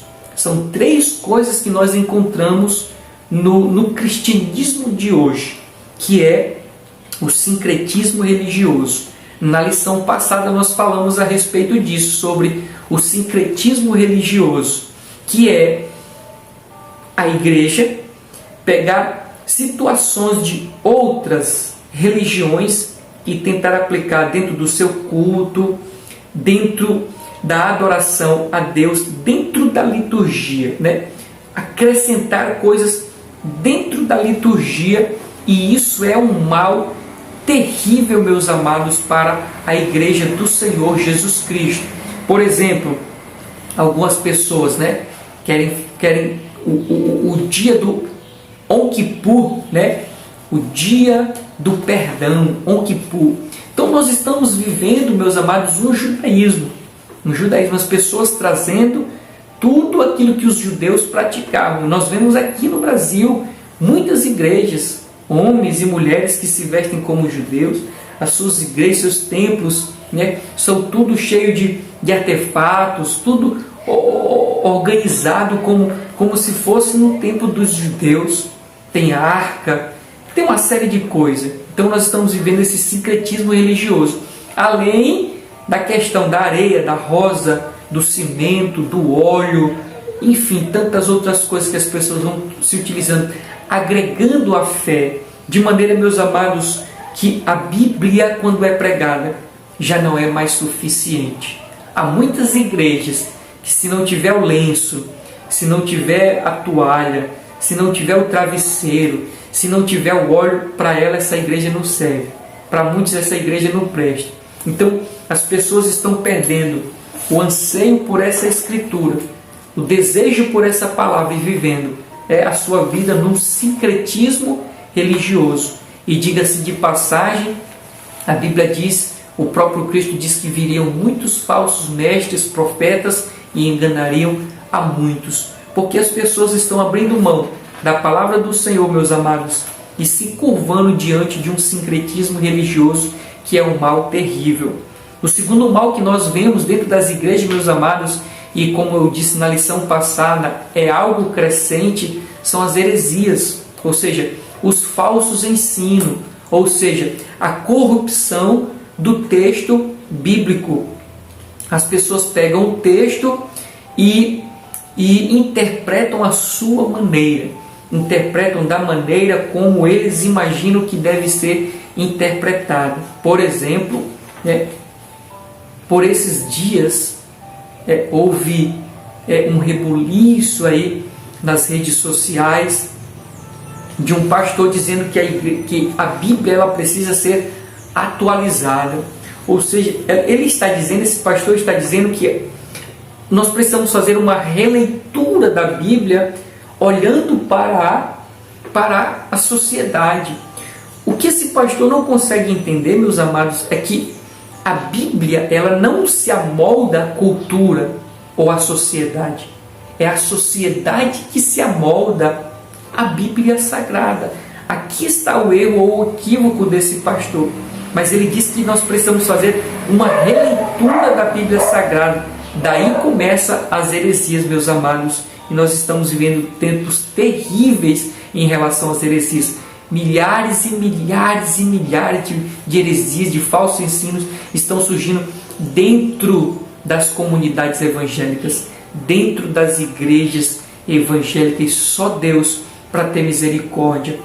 E eu deixo até um conselho aqui para nós, meus amados, que nós deveríamos orar pedindo ao Senhor o discernimento dos Espíritos, que nós possamos pedir ao Senhor o discernimento do Espírito, para que quando nós vemos alguma coisa do tipo uma heresia, nós possamos identificar que aquilo não é da parte de Deus, ainda que seja uma profecia, um milagre, que nós possamos identificar que aquilo não vem da parte de Deus, meus amados. Discernimento de espírito é o que nós precisamos nos dias atuais. Vamos continuar no nosso terceiro ponto da nossa lição, meus amados. Ainda falta mais uma. Eu disse 3 coisas que assolam a igreja. Primeira, sincretismo religioso. Segundo, heresias. E o terceiro, o cristianismo judaizante. O cristianismo judaizante. As pessoas estão querendo sacrificar outra vez, as pessoas estão querendo guardar as festas, o sábado e assim por diante. Então, estão querendo trazer o judaísmo outra vez para o nosso contexto religioso, e isso também nos distancia da vontade do Senhor Jesus Cristo. Então fica aí essas 3 situações que hoje estão arrasando a igreja, está destruindo, dizimando, trazendo morte espiritual para muitas comunidades evangélicas, meus amados, e só Deus para ter misericórdia. Nós precisamos estar atentos em relação a isso. Vamos então para o nosso terceiro tópico da nossa lição, meus amados. E a leitura diz assim: acusações e a prisão de Paulo no templo. Acusações e a prisão de Paulo no templo. As acusações mentirosas contra Paulo é o nosso primeiro ponto, e diz assim: as acusações contra o apóstolo Paulo eram as seguintes: que ensinava que os judeus, entre os gentios, deveriam se apartar da lei de Moisés. Eles não deveriam circuncidar os filhos, nem andar segundo a lei de Moisés. Isso eram as acusações dos opositores de Paulo. Eles diziam que Paulo estava ensinando essas coisas. Continuando, os judeus oponentes de Paulo torciam as palavras e incitavam o povo a rejeitá-lo. Não obstante, Tiago e os anciãos da igreja fizeram a seguinte sugestão ao apóstolo: levar 4 homens que fizeram voto de Nazireu, pagar as despesas deles, raspar a própria cabeça como demonstração de que praticava a lei, ainda que isso de nada servisse para Deus. O apóstolo passou pelo ritual de purificação com os nazireus a fim de entrar no templo. Ora, todo seguidor de Cristo deve estar pronto contra as falsas acusações dos oponentes da fé, quer os de fora, quer os de dentro. Louvado seja o nome do Senhor. Então nós vamos pegar apenas o aspecto da acusação, né? O apóstolo Paulo estava sendo acusado de que ele estava colocando as pessoas contra aquilo que Deus havia revelado para Moisés, e não era o caso, mas eram acusações, né? Naturalmente, como eu disse aos irmãos, pelo fato de nós servirmos ao Senhor, nós iremos padecer, e nesse padecimento também está envolvida a questão das acusações. Interessante que Jesus disse assim: bem-aventurados sois vós, quando mentindo disserem todo o mal de vocês. Bem-aventurados vocês serão, quando mentindo disserem todo o mal contra vocês. Ou seja, quando acusando, né? Como diz aqui a nossa lição, acusações, criar histórias, inventar histórias mentirosas a nosso respeito, né? O próprio Jesus está dizendo que nós seremos bem-aventurados. Parece loucura a lógica humana, mas essa é a lógica de Deus. Se nós estamos andando corretamente, mas estamos acusando, e essa acusação é mentirosa, no conceito de Deus nós somos bem-aventurados. Então, trazendo aqui algumas aplicações para nós, meus amados. Quando a revista diz assim, ora, todo seguidor de Jesus deve estar pronto contra as falsas acusações dos oponentes da fé. Eu coloquei aqui, nós precisamos estar conscientes de que as oposições virão, de que os opositores virão. Você quer ver, meu amado irmão, você que me escuta, se levantarem, porque a revista diz, tanto os de fora como os de dentro, pessoas se tornarão inimigos. Você quer ver aparecer opositores, você quer ver aparecer pessoas que vão contra você, quando você começa a fazer a obra do Senhor Jesus, quando você começa a fazer a vontade de Deus, quando você começa a desenvolver aquilo que Deus projetou para a sua vida, prepare-se, porque virão os opositores. O interessante é que nós devemos ter esta consciência. Lembra que eu disse que todo discípulo do Senhor precisa ter essa consciência, porque ao ter a consciência de que iremos sofrer, quando o sofrimento chegar, nós não iremos padecer tanto, porque nós estávamos com a nossa mente condicionada. A questão dos opositores é da mesma maneira, meus amados. Então, se eu sei que quando eu faço a obra, quando eu me disponho a fazer a obra, os opositores virão, quando eles chegarem, eu não vou me atribular tanto, eu não vou me deixar levar por estas situações, em saber que eles viriam naturalmente. Por esses dias estava até refletindo, e é algo que muitos já sabem, né? Se você faz, as pessoas, se você não faz, as pessoas falam. Se você faz, as pessoas também falam.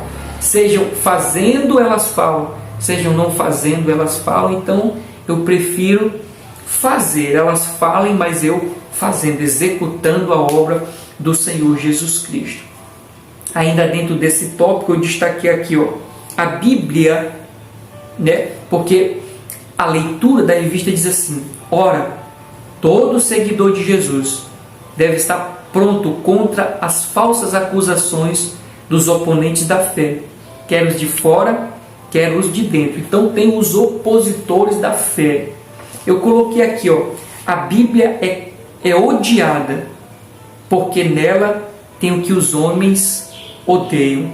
Essa frase não é minha, alguém escreveu essa frase aí, mas, como eu disse, quando nós aceitamos a Jesus Cristo, nós temos os nossos opositores, porque Satanás odeia a Deus, e se nós manifestamos a Deus nesta terra, nós também seremos odiados. E assim também a Bíblia é odiada, porque a nossa Bíblia é nossa regra de fé e prática. Mas por que os homens, os ímpios, odeiam tanto a Bíblia? Porque nela contém aquilo que eles odeiam. E o que o homem mais odeia? É a verdade. É a verdade.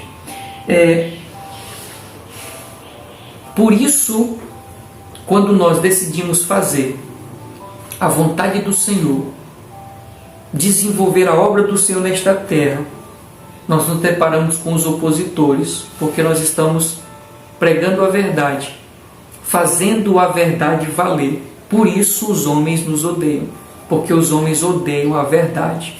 Um outro ponto dentro disso, eu coloquei aqui: pregar a verdade é ver surgir opositores. Eu acabei de dizer, pregar a verdade é ver surgir opositores. Comece a fazer a obra e você se deparará com muitos que lhe apedrejarão, lhe desencorajarão, que lhe criticarão, que lhe perseguirão. Por quê? Porque esse é o resultado daquele que prega, que vive a verdade. Por exemplo, eu faço uma pergunta: por que perseguiram Jesus? Por que mataram Jesus? Por que os religiosos estavam ali a todo instante querendo acusar Jesus? Por quê? Porque simplesmente ele pregou a verdade. Ele anunciou a verdade. Se você observar, não tem uma falha, um erro no desvio do caráter de Cristo, do seu comportamento. Não teve. Ele foi perfeito. Jesus foi santo enquanto nessa terra esteve. Que mal teve Jesus? Nenhum. E ainda assim ele foi morto. Por quê? Porque ele pregava a verdade. Imagine nós, meus amados, que temos essa natureza caída, pecaminosa. Imagine nós pregando a verdade.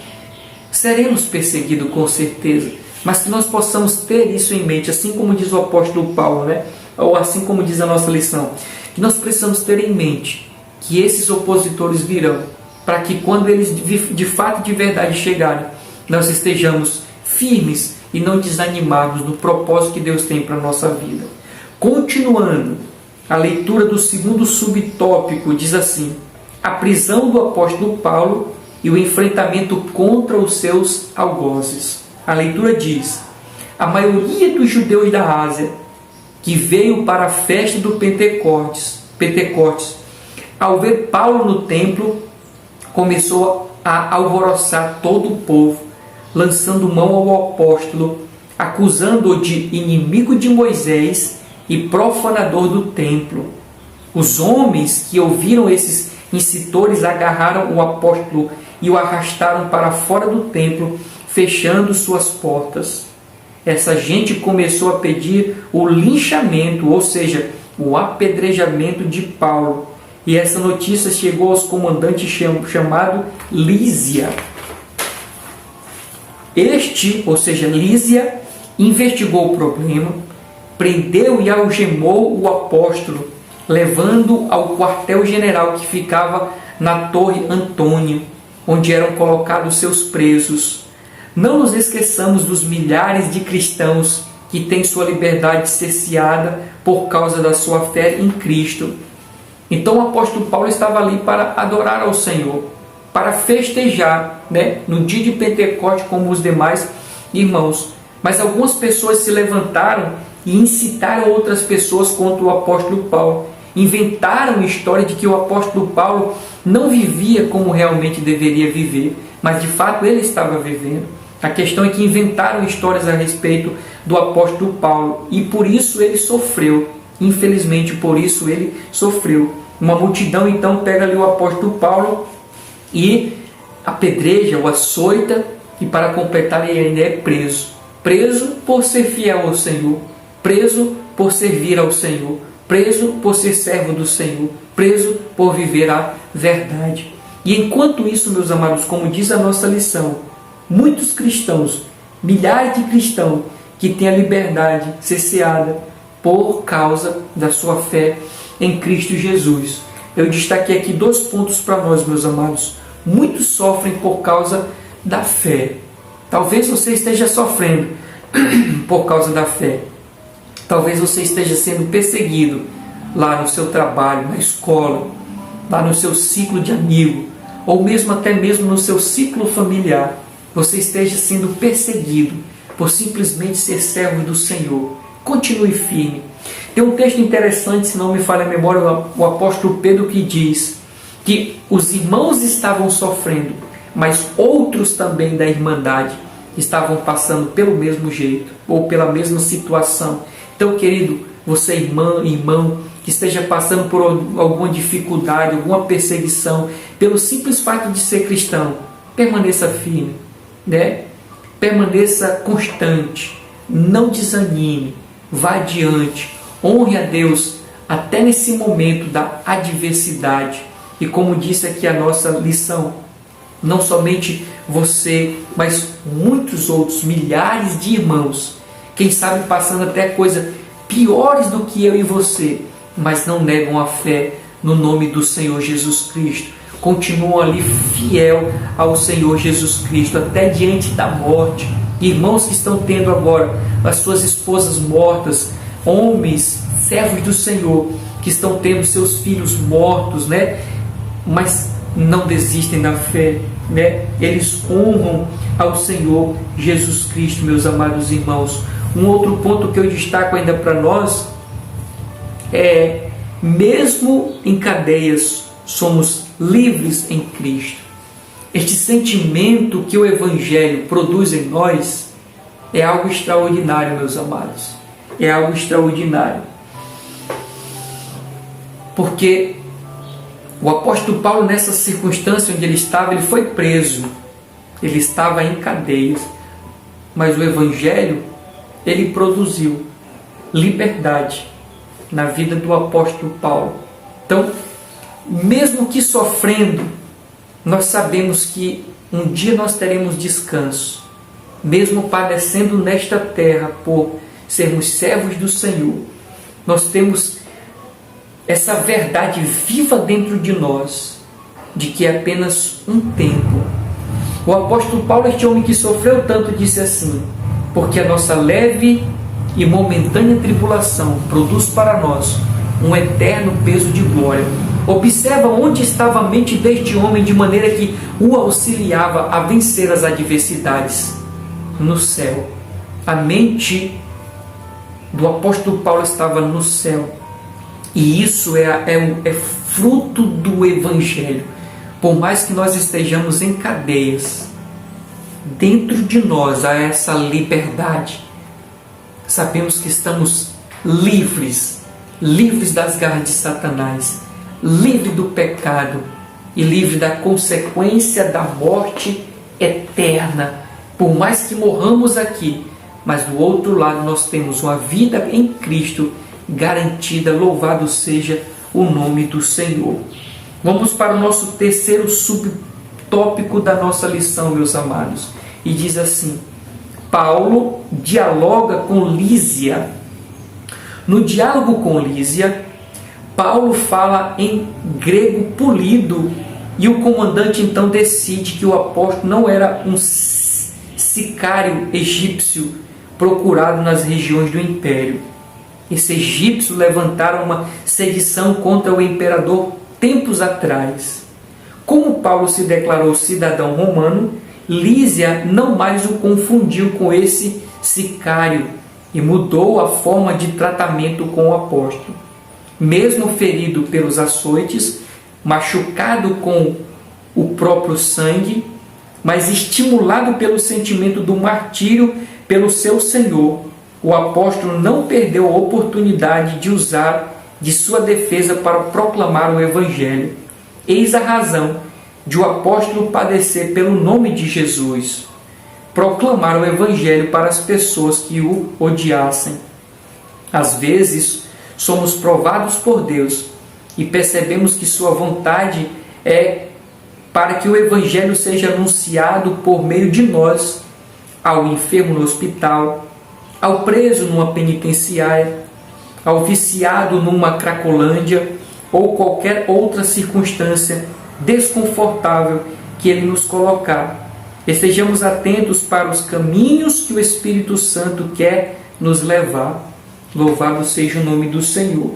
Muito interessante esse tópico, meus amados, e cheio de aprendizado para a nossa vida. Por exemplo, quando a lição diz que Paulo começa a dialogar com aquele que o havia aprendido, e Paulo se utiliza da oratória ou do idioma que ele havia aprendido, que era o grego polido, né? Era o grego polido, que, como diz aqui a nossa lição, era o grego formal, era o grego que só os estudiosos, os intelectuais sabiam. E, como diz Lísias, ele percebeu pela fala que o apóstolo Paulo não era um qualquer. E nesse diálogo traçado ele percebe que Paulo também ele é um romano. Mas ele foi preso, o apóstolo Paulo foi preso. Só que o apóstolo Paulo, ele aproveitou aquela situação de ruim, uma situação nada confortável, ou seja, estar preso. Mas mesmo nessa circunstância, o apóstolo Paulo aproveitou a oportunidade para falar de Jesus para as pessoas. E nós vemos algumas vezes que o apóstolo Paulo se encontrou preso, e nessa circunstância de preso, ele pregou o Evangelho. Como eu destaquei aqui, na pior das circunstâncias, Paulo pregou, ele não murmurou. Nós vemos em Atos, no capítulo 16, versículo 22 e 24, o apóstolo Paulo ele foi preso porque ele expulsou, Deus fez um milagre por intermédio da vida dele. E aquilo causou inveja nos religiosos e ele foi preso. Ele e Pedro. Não, Paulo e Silas. Paulo e Silas foram presos. Mas antes disso eles foram açoitados. Eles foram chicoteados. Brechas nas suas carnes foram abertas e sangue passou a escorrer do corpo daqueles homens. Mas mesmo nessa circunstância ali, ele prega para o carcereiro, diz a Bíblia Sagrada. Imagine, irmãos, imagine um homem que foi açoitado, um homem que está ferido, um homem que está machucado, ainda tem força para pregar o Evangelho. Como eu disse aqui, na pior das circunstâncias, Paulo pregou, ele não murmurou. Às vezes, meus amados, por muito menos nós murmuramos. E a gente sabe pela história, olhando para a Bíblia Sagrada, que a murmuração é algo que Deus abomina. Até então esse foi um dos pecados que fez com que o povo, ao invés de 40 dias, atravessasse o deserto e chegasse em Canaã, passassem 40 anos por causa da murmuração. E Paulo está aqui nessa situação, ferido, machucado, sangrando, com sede, com fome, ultrajado, mas não murmurou. Ele aproveitou a oportunidade e pregou, falou de Jesus Cristo, do Filho de Deus. Interessante é que a revista diz assim, às vezes somos provados por Deus e percebemos que sua vontade é para que o Evangelho seja anunciado por meio de nós aos enfermos nos hospitais.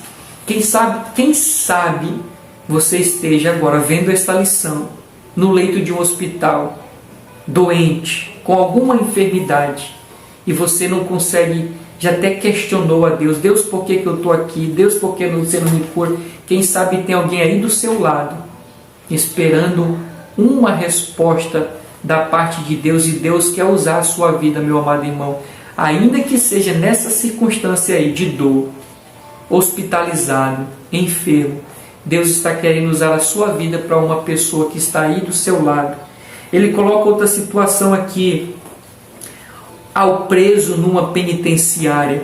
Quem sabe você tem um parente preso na penitenciária, né? E você vai lá e faz aquela visita. Quem sabe não é essa oportunidade que Deus está lhe dando para, ao visitar o seu parente, você possa também pregar para alguém que esteja ali preso. Uma outra situação, ao viciado numa cracolândia ou em qualquer outra circunstância desconfortável que ele nos colocar. Quem sabe você tem um parente viciado. Quem sabe você tem um parente drogado, que está preso nas drogas.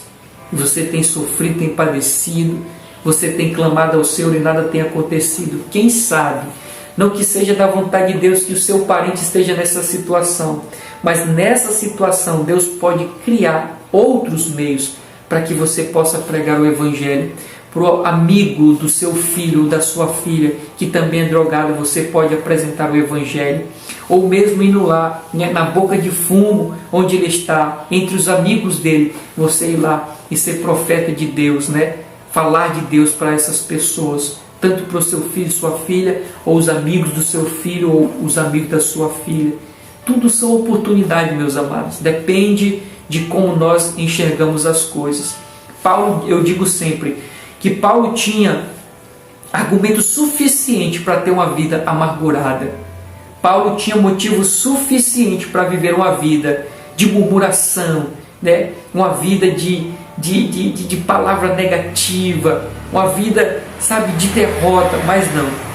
Ele pegou tudo isso e trabalhou de uma maneira tão gloriosa, e o nome do Senhor foi glorificado na vida desse homem, e muitas vidas nessa circunstância adversa foram alcançadas para louvor e glória do Senhor Jesus Cristo. Louvado seja o nome do Senhor. Aí eu coloquei aqui mais duas observações para nós, meus amados, que diz assim, eu vou ler de novo, eu vou ler aqui novamente. Às vezes somos provados por Deus e percebemos que sua vontade é para que o Evangelho seja anunciado por meio de nós ao enfermo no hospital, ao preso numa penitenciária, ao viciado numa cracolândia ou em qualquer outra circunstância desconfortável que ele nos colocar. E o apontamento que eu fiz é assim: não estamos fazendo na melhor das circunstâncias, que dirá nas piores. O que nós vemos, meus amados, é que muitos negligenciam o fazer o ide do Senhor Jesus Cristo. Cruzam os braços, né? Não fazem a obra do Senhor. Negam-se a levar adiante a palavra do Senhor. Ora, se a igreja que não está no hospital, ou você ou eu, que não estamos no hospital, não temos um parente drogado, ou não estamos numa condição de cárcere, não temos força ou coragem para fazer o ide do Senhor, na melhor das circunstâncias, que dirá fazer como o apóstolo Paulo fez, estando açoitado, né? Sangrando, mas fez. Se nós não conseguimos fazer na melhor das nossas circunstâncias, que dirá nas piores, mas que nós possamos, meus amados, enquanto circunstâncias adversas não aparecem diante de nós, façamos a obra do Senhor nessa melhor das circunstâncias que nós estamos vivendo, no nome do Senhor Jesus Cristo. Glória a Deus. Um outro detalhe que eu chamo aqui para nós, meus amados, estamos de fato dispostos a fazer a obra? Estamos de fato dispostos a fazer a vontade de Deus? Essa é a principal missão da igreja, meus amados. Essa é a principal missão da igreja: levar adiante, pregar o Evangelho, levar almas ao Senhor Jesus Cristo. Se a igreja tivesse esse foco, realmente, nós estaríamos muito mais longe como igreja do Senhor Jesus Cristo. Mas como a igreja, ao longo do tempo, ela vem se perdendo com outras coisas, se voltando para outras coisas, o foco, o cerne, tem sido negligenciado, que é pregar o Evangelho. Mas que nós possamos, meus amados, assim como o apóstolo Paulo, fazer o ide do Senhor, pregar o Evangelho a toda a criatura. Louvado seja o nome do Senhor. Vamos agora para a nossa conclusão, meus amados. Vamos para a nossa conclusão, que diz assim: a atitude de sofrer pelo nome de Jesus tem sido abandonada nos tempos modernos, viu? Que eu falei lá na frente, tem sido abandonado pelos tempos modernos. A visão que Paulo tinha da missão evangelizadora o fazia enfrentar toda e qualquer oposição e sofrimento. A visão que ele tinha em relação ao reino e também a sua culminância, ou seja, o final de todas as coisas, ele olhava para o céu, essas duas coisas, a grandeza do reino e o que estava esperando ele, dava força para que ele enfrentasse as adversidades e os seus opositores. Continuando, o apóstolo podia dizer: porque a nossa leve e momentânea tribulação produz para nós um eterno peso de glória muito excelente. 2 Coríntios capítulo 4, versículo 17. Louvado seja o nome do Senhor. Então, pelo menos essas duas coisas norteavam a vida do apóstolo Paulo, dentre outras, que podem também nortear a nossa vida, meus amados. Olhar para a grandeza do reino, olhar para a sublimidade do reino. Você está com a palavra da vida na sua mão, meus amados, meu amado. Você está com a palavra de vida nos seus lábios.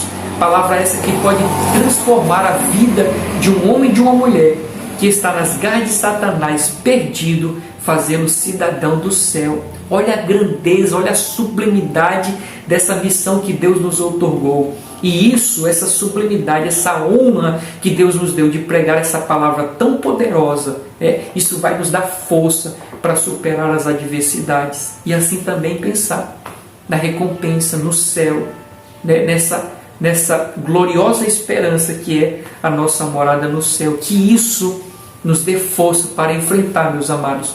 Assim como o apóstolo Paulo enfrentou, nós possamos enfrentar os sofrimentos, as adversidades e os opositores que se levantam para nos fazer parar. Amém, meus amados? Fiquemos com essa gloriosa reflexão, com essa mensagem maravilhosa, que possa produzir frutos na sua vida, assim como tem produzido na minha vida.